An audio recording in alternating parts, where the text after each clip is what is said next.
तो आज class representative बहुत गुस्से में और यूजो और मिस्टर गा से बदले लेने की फिराक में रहती है। इसके बाद क्लास रिप्रेजेंटेटिव मिस्टर गा से मिलती है और उन्हें बताती है कि यूजो स्कूल टीचर्स पे BL नॉवल लिखती है और मिस्टर गा भी बता देते कि उन्हें इन सब के बारे में सब कुछ पता है। क्लास रिप्रेजेंटेटिव शॉक हो जाती है और अपना मोबाइल निकाल के मिस्टर गा को नॉवल दिखाने लग जाती, लेकिन उसे रियलाइज होता है कि मिस्टर गा ने ये पहले ही पढ़ रखा है।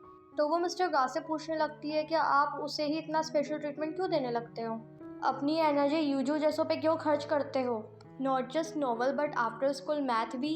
मिस्टर गा कहते हैं कि वो किसी भी स्टूडेंट के लिए ऐसा ही करते हैं। तो क्लास रिप्रेजेंटेटिव वहाँ पे एक्सप्लोर हो जाती है और खुद को स्मार्ट बताने लगती है यूजू से और वहाँ से निकल जाती है। नेक्स्ट मोमेंट क्लास रिप्रेजेंटेटिव सभी को टेक्स्ट कर देती है क्लास में किसी ने ये नॉवल लिखा है। योजू के पास भी नोटिफिकेशन आता है और गोया भी समझ जाती है कि इसे लिखने वाला कोई और नहीं योजू ही है। इसके बाद क्लास रिप्रेजेंटेटिव प्रिंसिपल के पास भी पहुंच जाती है और प्रिंसिपल को अवेयर करने लग जाती है कि इससे स्कूल की बहुत बदनामी होगी। इसके बाद जब योजू क्लास की तरफ बढ़ रही होती तो गोया उसे बाहर लेके चली जाती है। गोया कहती है कि मुझे पता है यूजो कि तुमने ही वो नॉवल लिखी है, एंड यूजो अग्री भी करती है। गोया कहती है कि नॉवल को बहुत व्यूज मिले और काफ़ी लोगों ने उसे पसंद भी किया है, लेकिन तुमने कहा था कि जब तुम फेमस होगी तो तुम मुझसे सबसे पहले शेयर करोगी। तो उनका योजो को बहुत बैड फील होता है, इवन रिग्रेट भी होता है। फिर गोया पूछती है कि तुमने मुझे बताया क्यों नहीं, जिस पे योजो कहती है वो बताना चाहती थी लेकिन उसे शर्मिंदगी होती थी। इवन अभी भी वो नहीं चाहती थी कि किसी को पता चले, लेकिन किसी को पता चल गया, एंड फाइनली अब सबको भी। जिस पे गोया कहती है कि तुमने टीचर्स पे ही BL लिख दिया, तुम तो कुछ अलग ही हो। और फिर दोनों क्लास की ओर चले जाते हैं। जब योजू क्लास में आती है तो क्लास में एक गर्ल बहुत बोल रही होती है।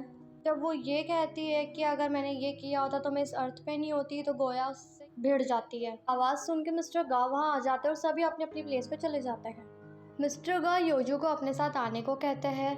योजू मिस्टर गा से कहने लगती है कि वो किसी को भी ना बताए कि उन्हें नॉवल के बारे में पता है और बिल्कुल दूसरे टीचर्स जैसा बिहेव करे।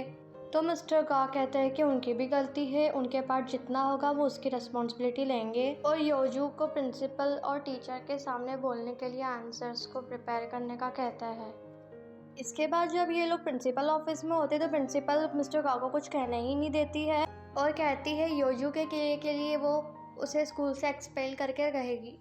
इसके बाद हम देखते हैं कि सभी टीचर्स योजू को पनिश करने के अग्रीमेंट के बारे में बात कर रहे होते हैं और मिस्टर गा वहाँ आते तो उनसे पूछते हैं। तो मिस्टर गा कहते हैं कि सभी टीचर्स अपना अपना सिंगल आंसर देंगे। योजू जब घर आ रही होती तो उसे डैड मिल जाते हैं। डैड समझ जाते हैं कि योजू काफ़ी सैड है, तो उससे बात कर उसका मन हल्का करने की कोशिश करने लग जाते हैं। नाइट में योजू ने मॉम एंड डैड को बात करने के लिए बुलाया होता है, तो वो उन्हें बता देती है कि जब वो 8 साल की थी तब से वो नॉवल लिख रही है। वो ये भी बताती है कि बचपन से उसका किसी भी चीज़ में इंटरेस्ट नहीं लगता है, सिर्फ नॉवल लिखने में रहता है, और वो पूरे दिन हैप्पी इसलिए रह पाती है क्योंकि रात को उसको नॉवल लिखना रहता है तो उसको क्यूरियोसिटी रहती है कि वो क्या लिखेगी। बस ये एक ही चीज़ थी जो उसे एक्साइटमेंट देती थी। योजू ये भी बताती है कि उसकी नॉवल को बहुत लाइक्स एंड व्यूज़ मिले हैं और कोई फेमस पब्लिशर उसे लॉन्च भी करना चाहता है। ये सुन के उसके डैड बहुत खुश हो जाते हैं और कहते हैं उन्हें यूजू पे गर्व है। लेकिन फिर आगे यूजू बताती है कि जो नॉवल है वो उसके टीचर्स पर है और प्रिंसिपल टीचर ने उसके पेरेंट्स को डिसिप्लिनरी हियरिंग के लिए स्कूल में बुलाया है। तो पेरेंट्स पूछते हैं कि एक नॉवल के लिए डिसिप्लिनरी हियरिंग क्यों हो रही है। तो योजू कहती है कि मैं यहाँ से जा रही हूँ, आप नॉवल पढ़ो, आपको समझ में आ जाएगा। ये कहकर योजू वहाँ से चली जाती है।